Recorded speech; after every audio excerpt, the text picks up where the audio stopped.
My Seven Chakras, episode 29. My favorite quote comes from the Indian book called the Upanishads. And the quote is about the highest state of enlightenment. And what it says is, when one realizes that highest state of enlightenment, what is there to realize? And who is there to realize it? And I'll explain that. I think it's the greatest joke in the world. And the highest state of enlightenment is the state of oneness, where you are one with spirit, you're one with God, whatever it is you believe in. There's just oneness. There's no more duality. There's no more stress. There's no more anything. So if there's only oneness, what is there to realize? And who is there? You can't say, I realize it, because that's two. The seven chakras, swirling vortices of energy, positioned throughout our body, from the base of the spine to the crown of the head. For thousands of years, this ancient wisdom has been passed on from master to disciple. What are the functions of these energy centers? And could these chakras help you unlock your destiny and find your true purpose? Welcome to My Seven Chakras. And now, your host, Aditya Jai Kumar.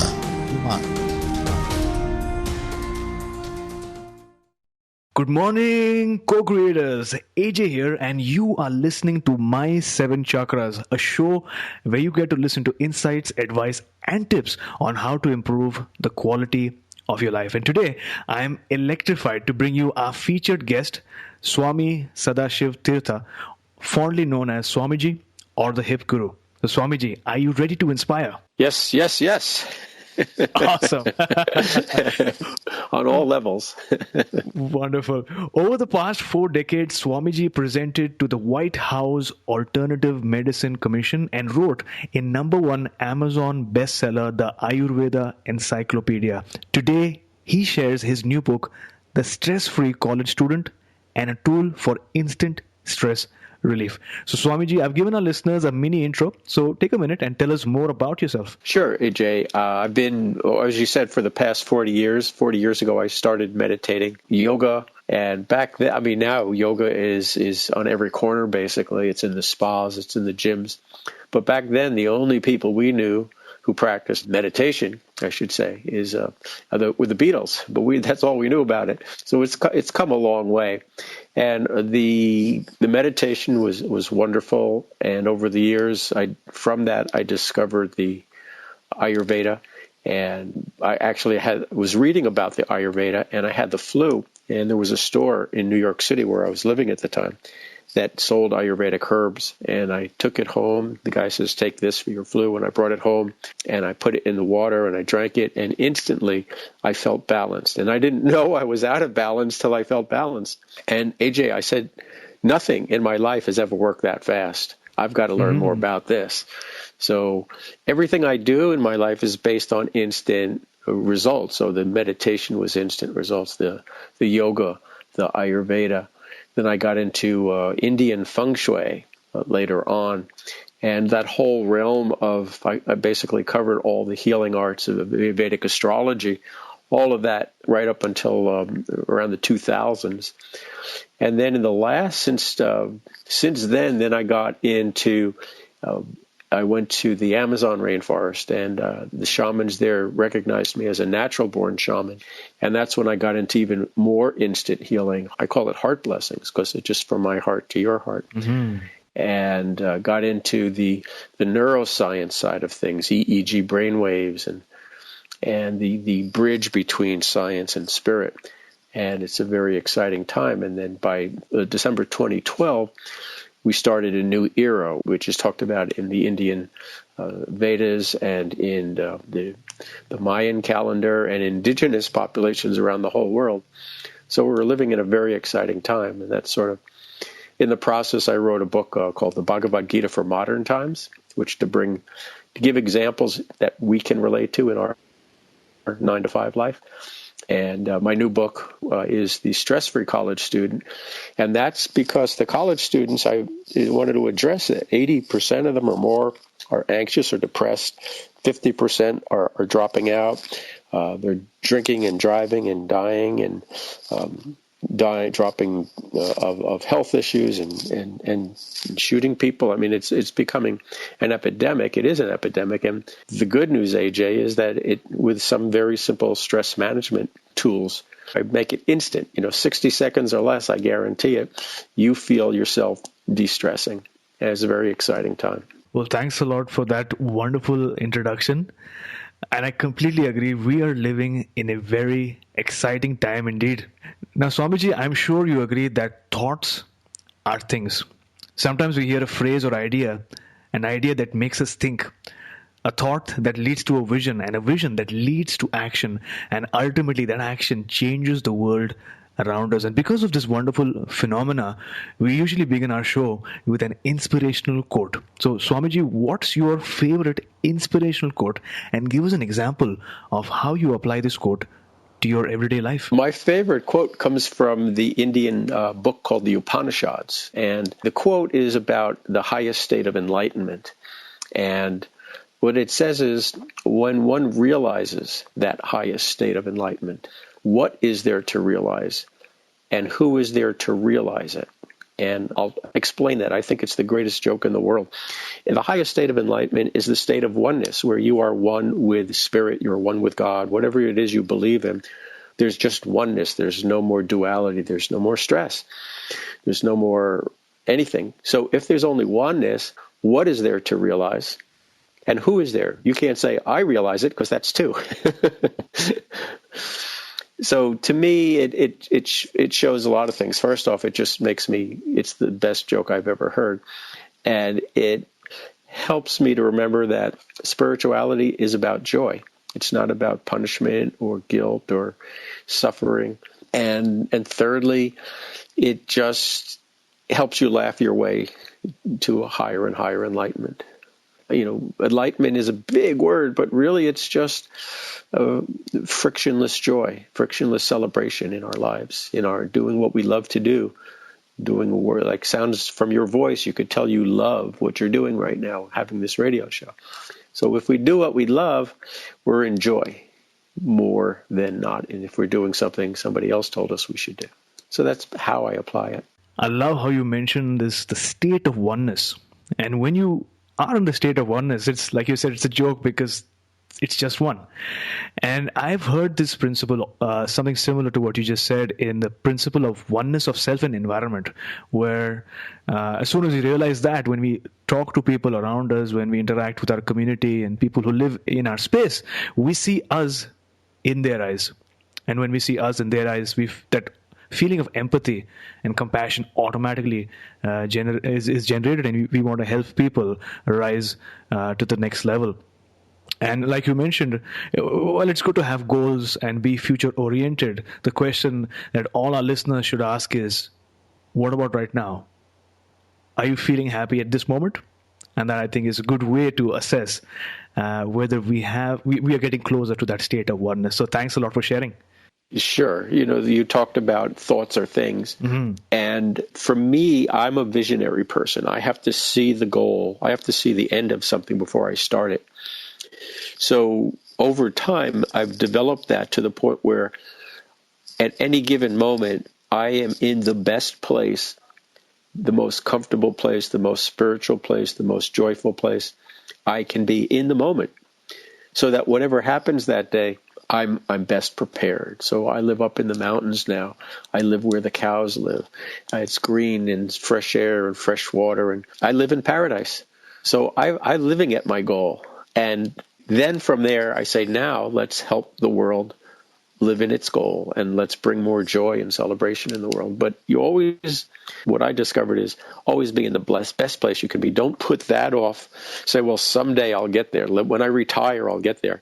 That would be a very sad life. True. So this beautifully transitions into a question that I was going to ask you next, because I was going to ask you whether you like spending time in nature, and you just answered that. So that's wonderful. So let's imagine that you're conducting a health workshop or maybe a retreat somewhere among the mountains, and one of your attendees asks you, Swamiji, what is the main focus at this point in your life, what would you tell them? Right now, because I touched on this earlier, we're really in a new era. I called it the celebration era. And we've had before BC and then AD. And basically, AD was, they started the calendar when Jesus' influence touched the earth. And the Mayans said, well, we have to start the calendar again in December 2012 because we're coming into what I would say is the joyful era. Jesus was preached love, as did Krishna. So the love got to develop over this era. And now, because the love has developed so much, we're able to celebrate. So I say we're at the beginning of the celebration era. And what that means in practical terms, I mean, celebrate, but it means we're coming into a place where we're thinking joy, we become joy. We become lighter. Our bodies respond to joy, means it doesn't respond to illness as much. The more we think in joy, the more, there's that, there was a famous person who said that he was getting ill, and so he watched all of these comedies, and he laughed himself back to health. So by having joy in our lives, that's the best medicine. In the future, we won't have health centers. We'll have joy centers because people aren't coming for health anymore. They're already healthy. They're coming for just more joy, for more energy. And so my main focus now is what I call heart blessings or energy blessings. And you come to me and I offer you a 3-step process because we're still in a transition. So you come with a problem. I don't know what to do at work. My work is stuck. My health is stuck. I have this pain. I have a family issue. So first thing is, it's not, so even if somebody says I had a car accident and I can't work anymore, within 3 minutes, usually that pain is gone, which means it wasn't physical. It was mental. It was a thought. Thoughts are things, as you said. So within a minute, I help that person clear out the block. Once the blocks are clear, your mind is clear, your brain is clear, what is your vision? If you are no longer limited by that belief and you feel great now, what can you do with your life?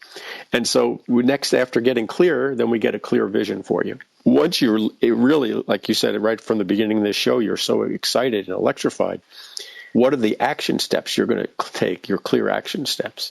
So that's what my main focus is now with people. Instantly, within the first minute, we get clear. By the end of a 15-minute session, we take 3 major sessions and put them in one, and you're on your way home and back on track, back aligned with your life, why you were born to be on this planet at this time. And I focused specifically now with entrepreneurs because they want to change the world. And if they're stressed out and if they're blocked, if I can help them, we'll change the world a lot quicker. And I work with college students because they are our future. I completely agree with you in saying that we are in an age where a lot of our healing actually depends on our thoughts. And you mentioned that one of the person who watched a couple of comedy shows and automatically experienced that healing. I'm not sure if you are aware of this, but in India, particularly, there are these parks and recreational centers where a group of people come together and call themselves the Laughter Club. And early in the morning at about 5 o'clock, they start laughing a lot. And initially it's artificial, right? They're inducing that laughter, but it's shown that this practice leads to a lot of healing. They feel much better physically, mentally, and spiritually as well. So I agree, we're in a new age. Yeah, when I was staying in Delhi early in the mornings, the park was right outside my window, and really? And I heard them laughing, and it made me smile. And there's actually research, Ajay, that says even if you fake a smile, if you just force a smile, you start to produce happy hormones in your brain. So fake it till you make it. Exactly. So Swamiji, we are moving on to a topic that is integral to our show, which is the chakras. And since you have studied energy healing, Ayurveda, and yoga for so many years, you may be able to relate really well. So could you talk to us about the significance of chakras in your practice? Yes, sometimes I use them literally. It all depends on what the client needs. So sometimes I'll scan the person's energy and I'll see a chakra is weak, and I'll say something. I'll say, like, for example, there was a young woman, and I said, your throat chakra is closed and it wants to open up and speak, and her eyes pop open. She goes, how did you know that? And I said, well, let's clear it out. And so through the energy, clearing it out, And within a few seconds, it's clear. She goes, wow, yeah, now I'm clear. I said, okay, so what do you want to talk about now? And she said this and this and this, and then she went on her way, able to share her message. And then there are other times where I work more with the energy, so more of the oneness of the energy, the wholeness of the energy. So it's not as important focusing on the chakra as the larger limited belief in the brain. Well, I suppose we could think then that's the sixth or the seventh chakra. So, so really when focusing on the limited beliefs, mainly, then we work there. I'll work on those beliefs. So sometimes I'll actually see that I have to use the word chakra for a person. It's all language. I try to speak in the language of the person. And other times it's just that belief. I say, do you feel, did your parents tell you that if you don't get all A's, you're not going to be worth anything? Yes. Well, would you like to clear that? Yes. And then we clear it. Well, I completely agree. I mean, most of the communication that we have these days is not exactly oral, right? It might be through the body, it might be through the energy fields, as you suggested, and it takes an expert who has spent a lot of time learning these different fields, the energy fields, the physical field, to sort of look at a person and immediately suggest a solution, and at that point, you have that surprised reaction. How did you know that? So thanks for the explanation. The important one thing I do want to share is that we all have these gifts, and part of what I do is I start teaching people these simple tools so they can use them themselves. And then those who take courses with me, I have a medical intuition training course and a financial intuition training course. Over time, once they start to feel comfortable with some of these tools, I help them discover their own unique way of healing. We each have our own unique gifts. And if you're following a tool that I share with you, then there's still some duality there. But when you can just from your own heart or your own intuition say, oh, here comes some stress, let me change it before it comes to me. And you just do it second nature. That's when you're really going to be best. Helping yourself, and then you can go on to help other people more. So everybody can do this. Everybody has intuition. Everybody can transform their lives in the blink of an eye. So I just want to make sure, because sometimes people will listen and go, wow, I wish I could do that. So yeah, you can. You just wish fulfilled. True. So with that, let's dive right in. Swamiji, what is EFT? Or the emotional freedom technique? Yeah, this is the best introduction that I've found that folks can you can follow along and instantly feel better. What happens is our body has, when we speak about energy, just like we have veins and nerves flowing through our body, we have energy channels, energy highways. And if you know, if you've heard about how acupuncture works, they're the meridians. They call them the meridians. And by certain meridians are where the energy clumps up. And when the energy stops moving, it's like stagnant water. That's when we have a pain or a doubt or a fear or something, a trip, we fall, something like that. So it's very much like highways on the road. If you're going to work at 8:30 in the morning and there's a bumper-to-bumper traffic because somebody's on the side of the road changing a tire, and everybody slows down to look at them. And it's really like that's a great analogy for what the energy in our bodies, it's flowing.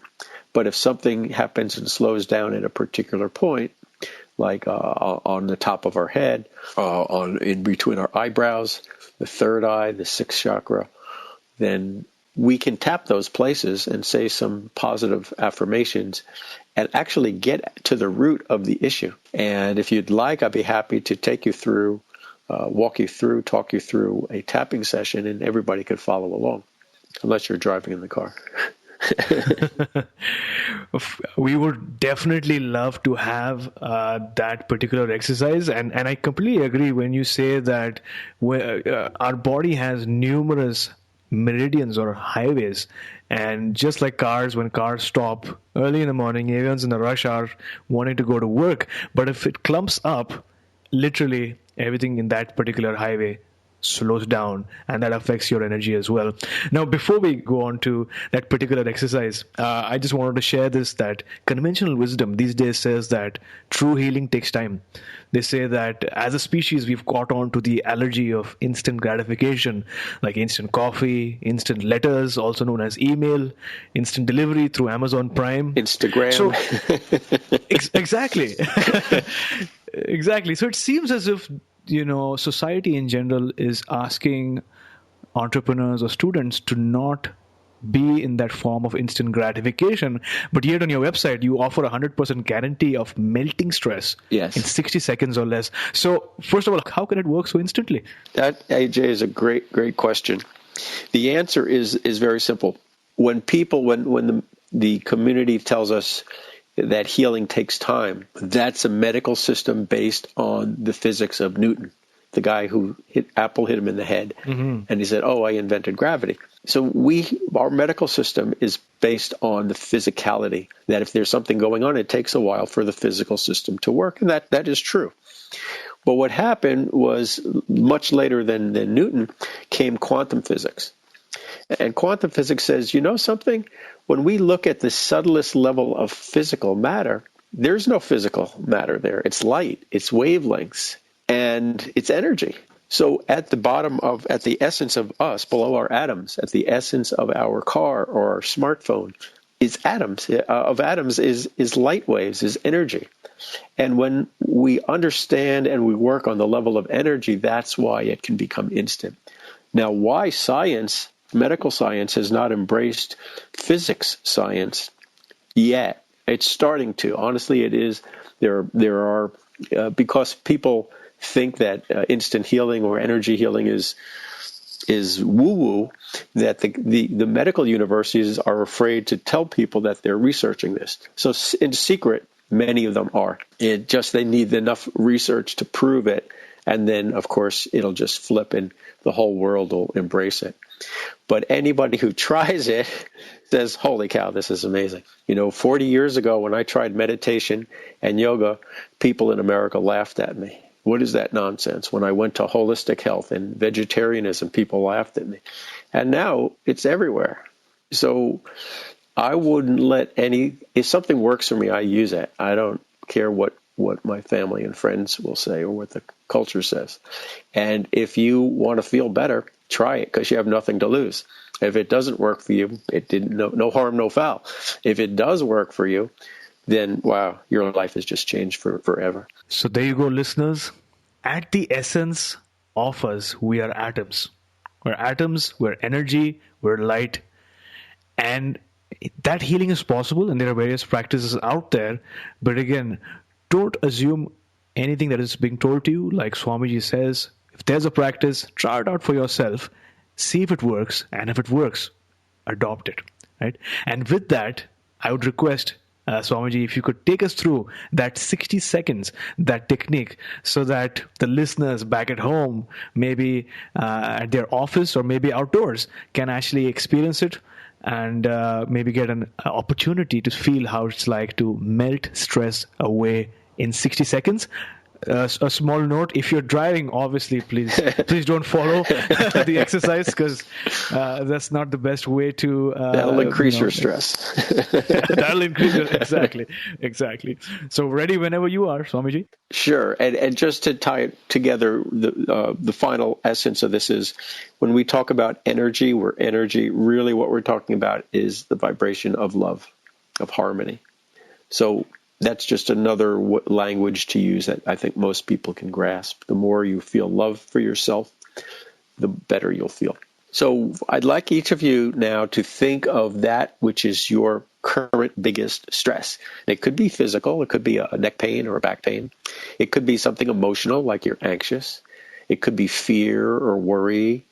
Or it could be like you're stuck, lethargic, or you're confused, or whatever is bothering you the most. Think about the last time it bothered you, maybe this morning, maybe yesterday at work.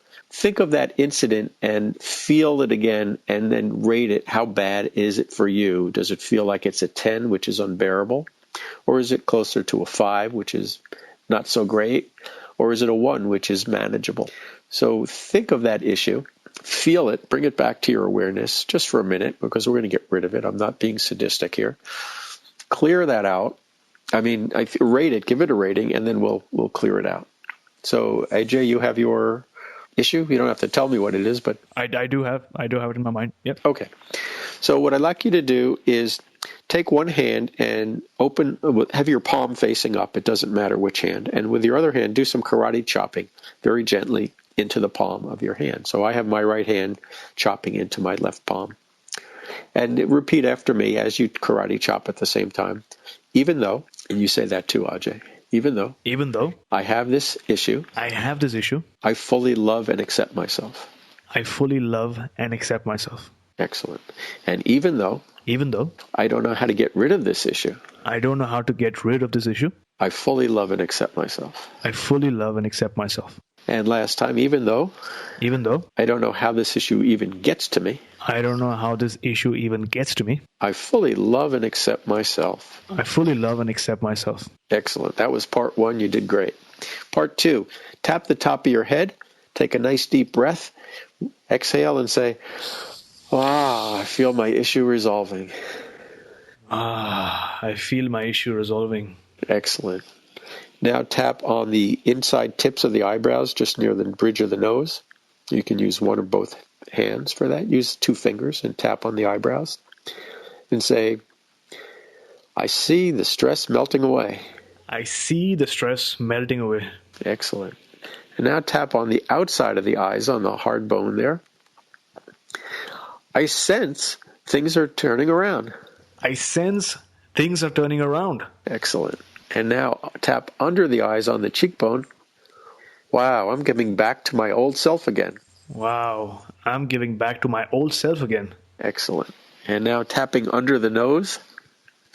Even my voice is more energy and joy. Excellent. And tap just above the chin. Yep. I'm starting to get to my good health again. Excellent. And the last one, next to last one, find your collarbone and tap just under your collarbone and say, wow, my body, mind, and health are really happy and healthy again.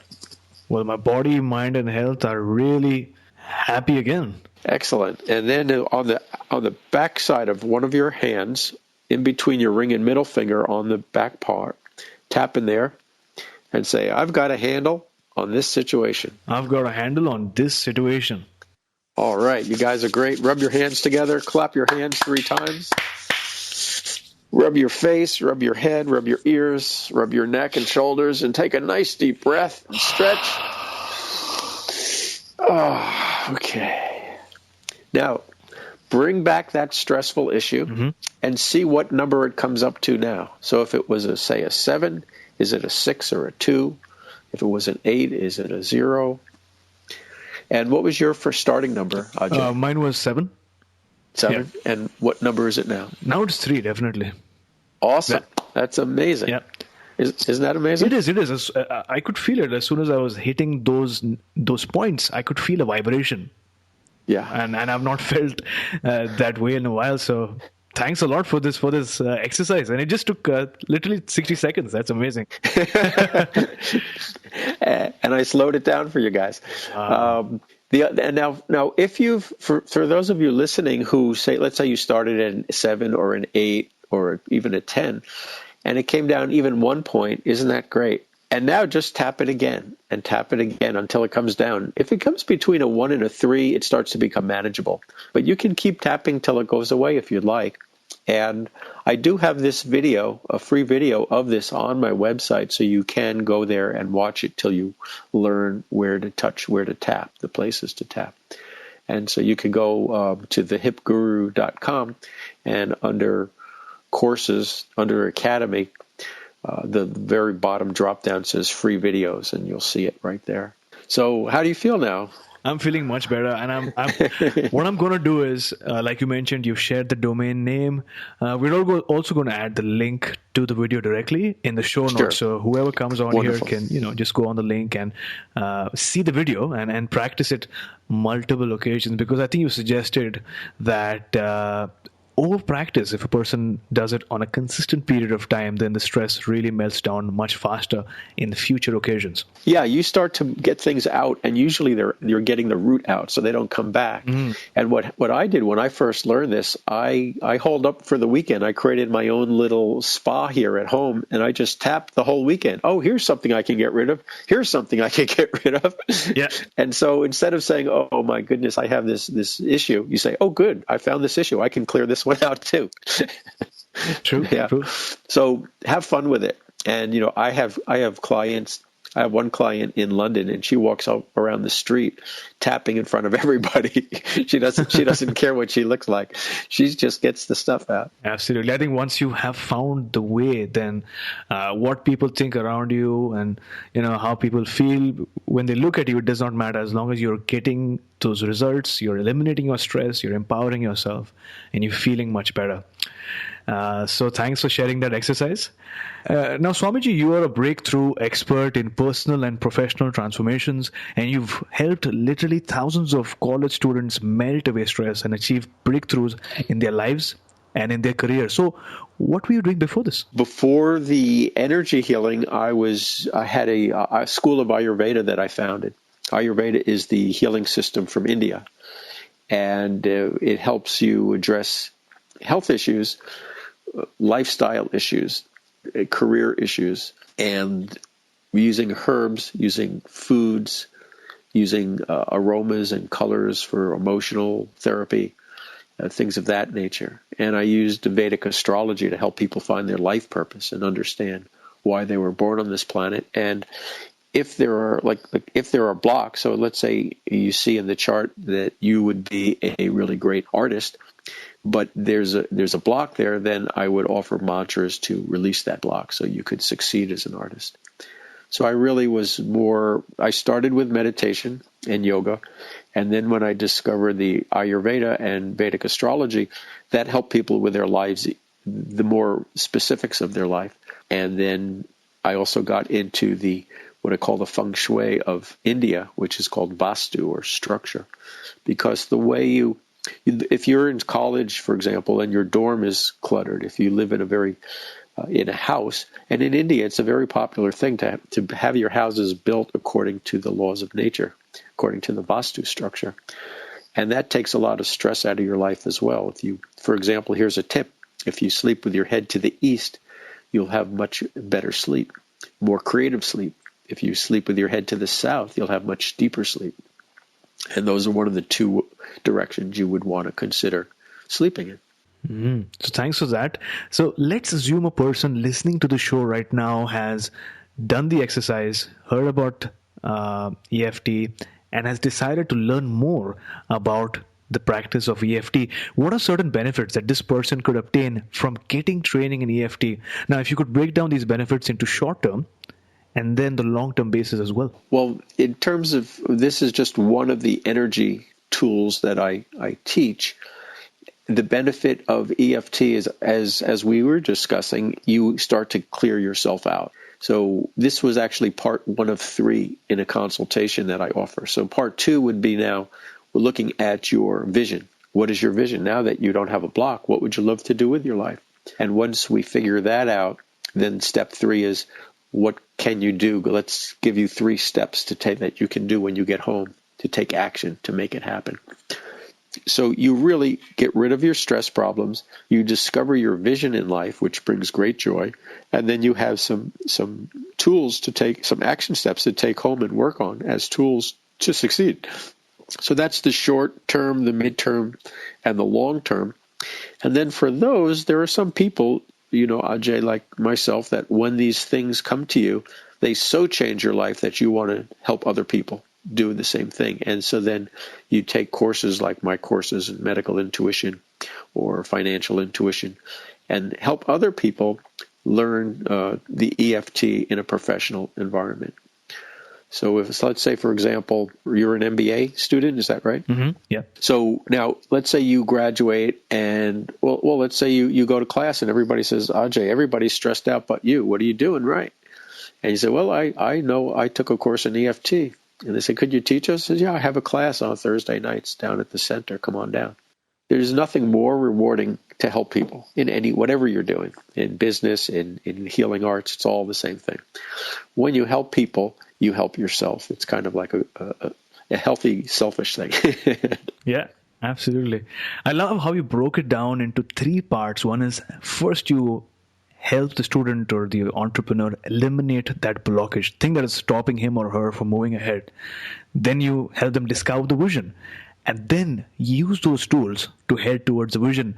And I was still at the traffic signal or the highway analogy that you had used a while back, because I was thinking, now the car is stuck on the road, and then you eliminate the block, maybe you change the tire or something like that, so the car is ready to go, and then you switch on the GPS, and then you feed in where do you want to head, and once you identify your vision where you want to go, and then you use the gear, you shift up, and then your car finally proceeds. So thanks for sharing. Yeah, I'm glad you rounded it out and brought it back to that vision. That really does put it all together. Because without action, we still can't succeed. We can get out our stress, we can have wonderful visions, but if we don't take action, that often picks up just more stress. We've spoken about some really powerful benefits of EFT, and we know that EFT can help you melt stress in 60 seconds. But you know what? My 7 Chakra listeners love to hear stories of people who have used EFT to transform their life. So is there a student or maybe a client of yours who has used EFT and the other energy healing practices that you teach them to transform their life? Oh, absolutely. When I came back from the Amazon rainforest, when I was there, somehow in a ceremony, I discovered what I call heart blessings. And when I came back, I said, I'm thinking I'm able to help people in just a few minutes. And I started to hold free training sessions, not training sessions, but group sessions at the local health food store on Saturdays. Mm-hmm. And people would come in, and most of them never did anything. They're brand new. They're college students. They don't know anything about this. And somebody would say, I have this health issue. And I'd say, okay, everybody, let's go into silence and just in your own way, send this person blessings. And after a minute or two, I would go around the room. I'd say, what did you see, think, feel, or hear while you were sending this person blessings? And people would say, well, I saw a blue front door. And then the person who was getting the blessing says, my house has a blue front door. And all of a sudden, this person realizes they have intuitive abilities they didn't know about. And as each person goes around the room, the client, if you will, is saying, that's helping me, that's helping me. I feel better, I feel better. And one of the best experiences that came from that was a woman who was not even there. She said, my mother used to have leukemia. It went away, but it just came back recently, and the doctors don't know what to do. So we did a blessing for the mother, and that was a Saturday. And the next Friday, the woman called me, and she said, the doctor said to my mother, we don't understand it, but your leukemia is gone. Wow. That was just so wonderful to hear. I mean, I can't be happier than something like that. And another time, a friend of mine called me up, and she was telling her friend about me, and she said that the girl was a college girl, and she was at a rock concert, and she fell and hit her head, and she's in a coma in the hospital. Can you do something? So I said, I'll send her blessings now. And she called me later, and she says, while you were sending the blessings, she came out of the coma. The nurses called the mother, and the mother called her, and she called me. And again, one of the main things I always emphasize is all of us can do this. I'm not special in that way. We're all special in our own ways, but I'm not up on the hill saying, I'm the one who can do this, come see me. I'm saying, I can do it, you can do it with training. It's innate in all of us.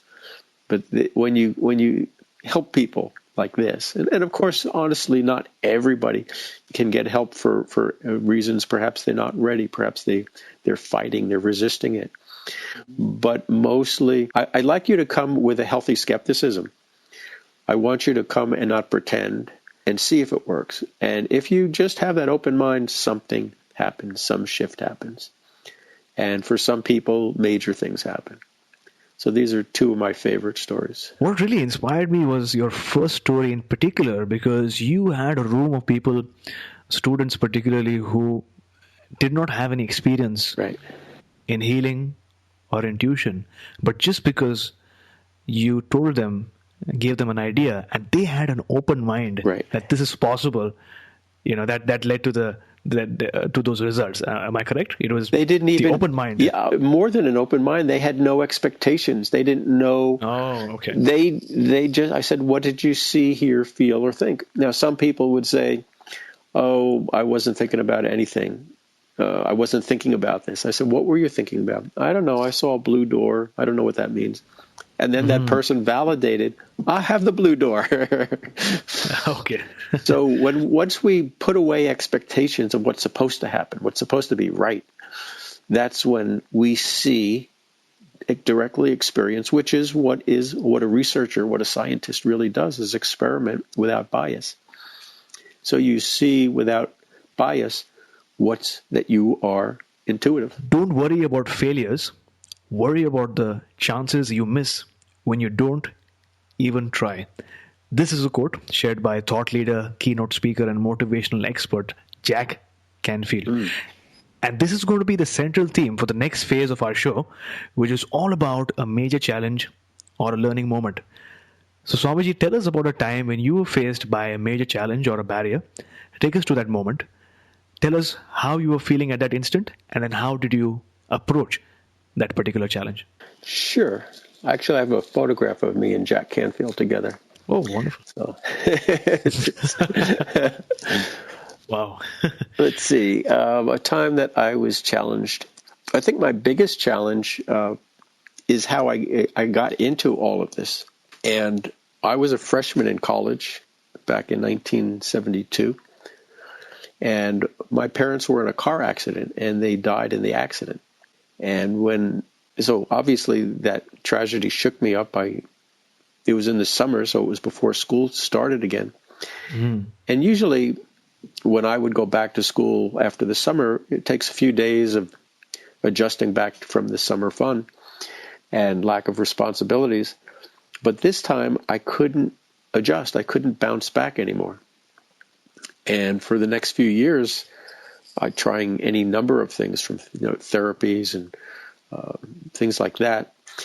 I couldn't bounce back. And then one day there was a sign up on the wall that said meditation. And at that time, we really didn't know what meditation was, as I said before. But I had nothing to lose because nothing else was working. And I tried the meditation, and in that instant moment, I suddenly had some inner peace. And the metaphor that I use for this, Ajay, is it's like you're outside and it starts to rain, you're getting wet. So then you go stand on the porch under the awning, and even though it's raining outside, you're not getting wet anymore. And so that's what happened to me when I started to meditate. Even though this tragedy occurred and all this event was going on around me, when I started to meditate, suddenly I was inside myself, protected a little bit. There was a little silence, a little peace, a little buffer zone. And it was so profound and life-changing. I mean, it started to give me my life back, that I said when I graduated college, I said, this is what I want to do. I want to help other people. Because if I can get through that kind of tragedy with meditation, I can help anybody with their issues. So that was my biggest challenge at the time. And that's how I went through it, through going inside of myself, connecting to myself internally. So looking back now, what is that one major life lesson you would want our listeners to take away from your story? From that particular story? Nothing is as bad as it seems. There's very few things. There are certainly things that could be worse than what I went through, but very few. But if I could go through that, you can get through what you can get through. And the way, and it's more than that. It's more than just motivation. You can get through it through stress management techniques, through meditation, through EFT. The solutions are there, and you can get through them very quickly now, quicker than ever. So there's hope for everybody. Well, thanks a lot for sharing your story with us. I know it must have been really hard to go back to that very moment, but because you did, our listeners have one more reason to not give up, stand up once again, and take action. Absolutely. And with that, we are now moving on to the next portion of our show, which is all about finding your true calling or your purpose. So Oprah Winfrey once said, I believe there's a calling for all of us. I know that every human being has value and purpose. The real work of our lives is to become aware and awakened and to answer that call. So, my question to you, Swamiji, have you found your calling? If yes, what is your calling? Okay, that's a very great question, Ajay. I think there's two answers. I think there's a calling at a time of life, and then that calling changes as the world changes, or at least an upgrade from 1.0 to 2.0. I think my calling came when I realized I wanted to help people with meditation, because I was going to college for radio, television, and film, which I really loved. But when my parents died, my heart just went out of all of that. Everything. I used to love playing baseball, and I didn't care about that anymore. So my world really shifted, and I went into, by helping other people, I had a purpose to live.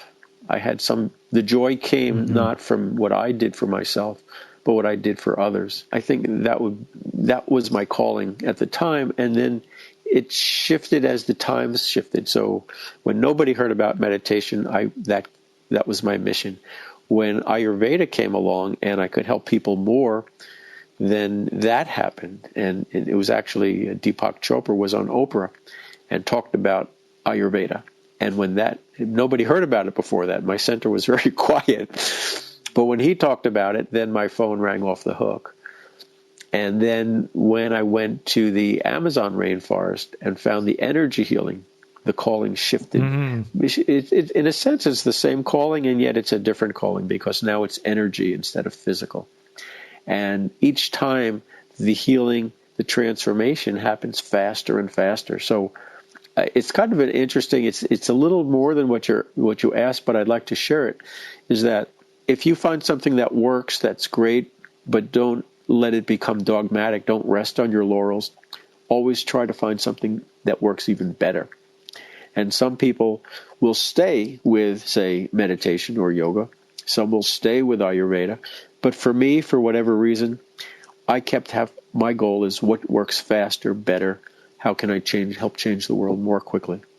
So really, that's my super calling, my overarching, my umbrella calling. And it has different phases. And maybe your listeners will notice that in life too. It's okay to love something and help, and at a certain point say, you know what, it's time to move on. Because in the old days, and when I was a child, parents would work till 60 and retire, or 65. And then they'd do something else with their life.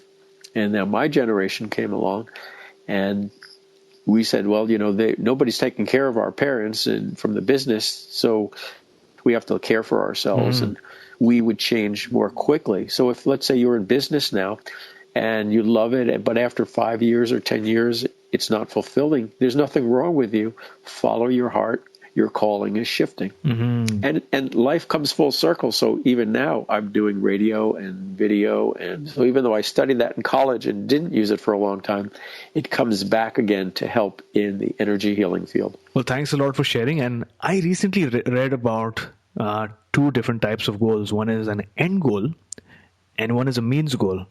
So in my case, my end goal is to transform people's lives all around the world and help them improve their lives physically, mentally, and spiritually. And well, one of my means right now is to use podcasting as a channel to help experts and healers and thought leaders around the world communicate their story, communicate their practice so that people can get inspired. But like you mentioned, this is one phase. I might have another phase later on where I might use video, or I might be exposed to another practice where I would use that to help people. But like I said, my end goal is to transform people's lives and help them improve their life mentally, physically, and spiritually. So thanks for bringing that into perspective. That's really what you just said is step 2 and step 3 in my sessions with clients. What is your vision? And then what is your action plans?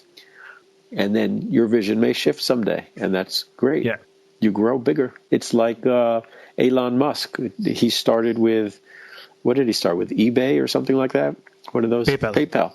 Yeah. And now he shifted to electric cars, and now he shifted to rocket ships.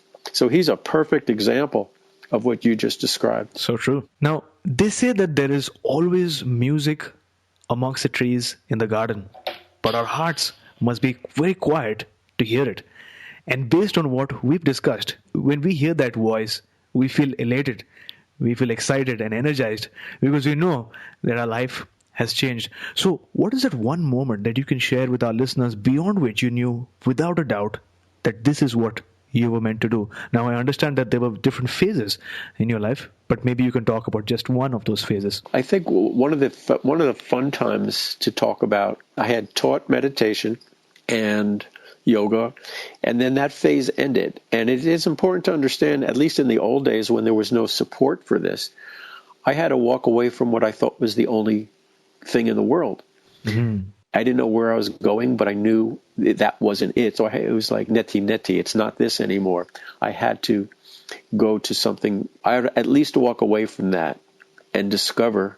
And nowadays there's so many coaches and healers and people to help you with this. But back then I had to figure it out myself. And one day I was sitting in the backyard in a hammock. It was the summertime, relaxing. And all of a sudden, as I said before, I'm a vision person. I saw a bottle of Ayurvedic herbs in my brain, in my mind. Mm-hmm. And it was like it was saying, start an Ayurvedic herb company. And the energy of that, the force of that, joy or inspiration or whatever, I popped out. If you ever try to get out of a hammock quickly, you know how hard that is. I somehow was standing on my feet before I knew it. I ran in the house. I got a pad and paper and a calculator. And I got all the prices, and I figured out if I got the herbs, and I put them in packages, and when I got all done, and you're an MBA, I had no business experience, Ajay. Mm-hmm. This was what I came up with. Wow, I could actually break even and make a business out of this. And that's what I did. I started a new phase. There was only one or two Ayurvedic herb companies at the time, and they only had limited supplies, and for my clients, they needed a lot more. And with no business experience, just purely from that vision, I started that phase of my life of helping people, because the herbs, as I said earlier, I had the flu. It cleared up my flu in just like 3 seconds. So that's one of my favorite stories to talk about in terms of life purpose, calling, or mission. That is indeed an inspiring story, and thanks for sharing. All right, Swamiji, that which has a beginning has an end too. And so we have now reached the final round, the wisdom round.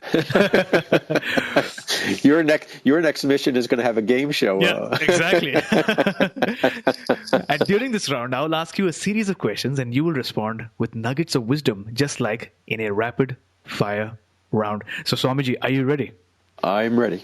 Awesome.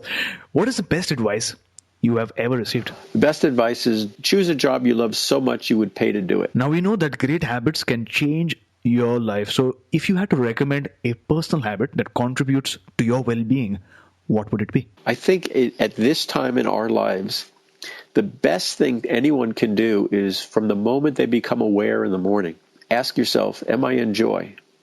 Am I relaxed? Am I comfortable? Am I happy in this moment? Because thoughts are things. Mm-hmm. And if you can align yourself with your joy instantly, your day is going to go smoother. And if you can use that, as you said, a GPS all day long, how am I doing? Am I in joy? If not, what can I do to get there? So that would be it's so much easier to do now than ever before. Back in the old days, people laughed at me. Nowadays, people are crying for this. So, could you describe the first 2 hours of your day? What is your morning ritual like? My morning is usually, if I have a vision, it comes just as I'm waking up. If I become aware of a dream, I say, is my dream joyful? And as I'm waking up, am I joyful? Is my heart joyful? Because I think if we think of anything other than joy, it's low self-esteem in multiple forms. It could be beating ourselves up, or guilt, or any number of things. And it's so subconscious, we don't even know we're doing it. So, for example, I used to wake up and make tea, and my back would start to hurt. And I noticed if I did yoga, it would stop. And I could actually notice, because I lived so quietly out in the country, that my thoughts were telling me something negative about myself, and my back was crunching up. So the first thing I do when I wake up is, am I joyful? And then I stretch and I send love to all parts of my body, my heart.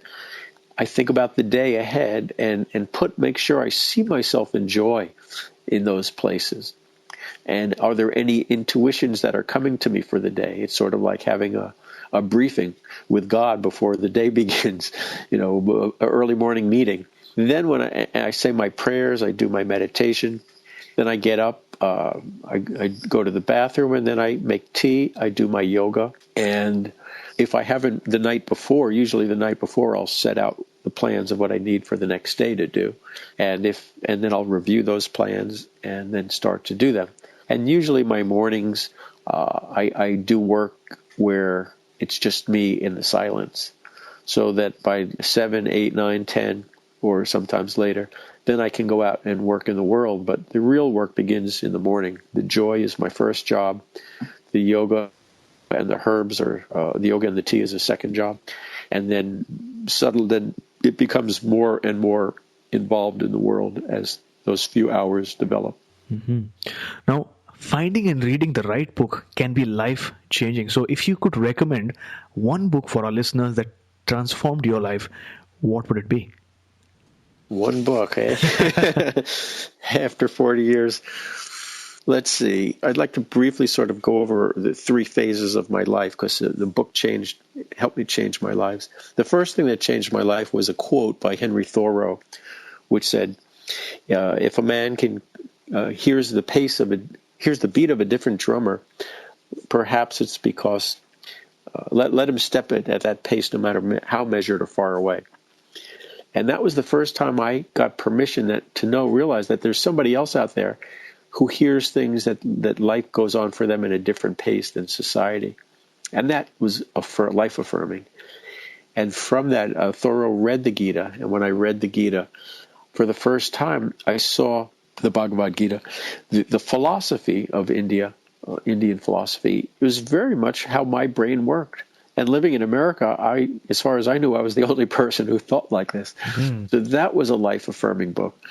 And then later, I read a book, much later in the 90s, called Leadership and the Art and Self-Deception. Leadership and Self-Deception. And it was a book that it was not, quote unquote, a spiritual book, and yet it was so profound because it shows us that we get in our own ways as leaders of our own life, if we're not leaders at work. And if we blame other people for things that go wrong, but really we made a choice to not do something. And the example was when there was a strike at the hospital and the doctors went on strike, mm-hmm. the death rate went down in the hospital. And when the doctors went back after the strike, the death rate went back up. Oh, this was in some other country. It wasn't in America. And it's just, so here I am, a so-called spiritual person on a spiritual path. And I had to ask myself, where am I blaming other people? I have to, wherever I'm doing that, I have to stop. I have to take responsibility for my life. So that was a very powerful book for me too. Those would be the ones that I think that's enough books to talk about. Mm-hmm.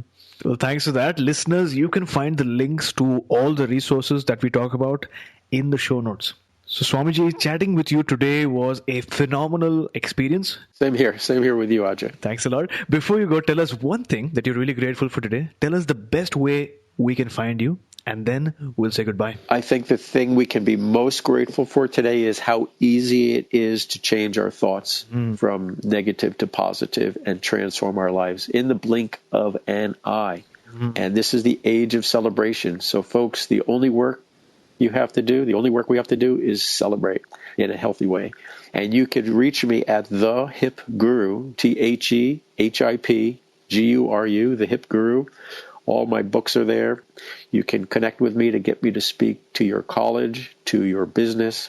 If you're entrepreneurs and you need some help with breakthroughs, thehipguru.com. Well, thanks for that. Again, even this domain link will be there in the show notes, so people can just click on the link and head on over to your website, where I've seen there are so many resources, there are videos, there are blog articles and other information that will literally change your life. Yeah, and I have a free download, another how to delete your stress in 60 seconds or less. There's another download that's there for free on the homepage. Awesome. So Swamiji, thank you for appearing on My Seven Chakras, inspiring us and taking our listeners one step closer to a human revolution. It is my pleasure. We'll continue your success and helping the people understand all the options that are out there for them and how much joyful and beautiful life it can be. You were listening to My Seven Chakras. Go to mysevenchakras.com. Download your free gift, get inspired, and take action. Transform your life today.